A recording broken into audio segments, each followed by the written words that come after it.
Hey everybody, this is a quick tutorial on how to add the 4K resolution on iMovie.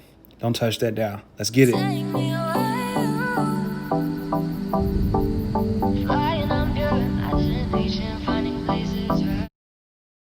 Like I said, welcome back everybody. It's a quick tutorial. But first what you would need to do is you need to click on the share button that you will see. And once you click on the share button, you want to see the options button. You're going to notice it's 360, 540, and 720p, but we need 1080 and 4K. So after we do that, we want to hit the exit button. Then we want to hit edit. And once we hit edit, as you can see, I'm actually doing a clip right now for my next video, uploading here on YouTube here pretty soon. It's going to be pretty neat. And it's pretty much called The Avengers.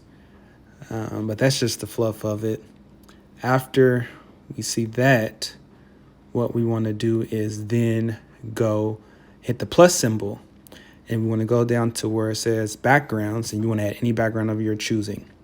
Once you hit background, I'm choosing black because I'm going to trim it out later on. Well, actually, you're going to see me trimming it out now. I'm trimming it out, and now I'm going to hit done here in a few moments. But I'm just letting it play just to make sure everything is good. But okay, so now I'm going to hit done. And now I'm going to go back and hit the share button and options. And if you go to the bottom, you're going to now see 1080p and 4K. That's all you need to do. And if you want to go back and if you want to adjust it, you can. And that's it. As always, stay focused, stay locked in. Peace.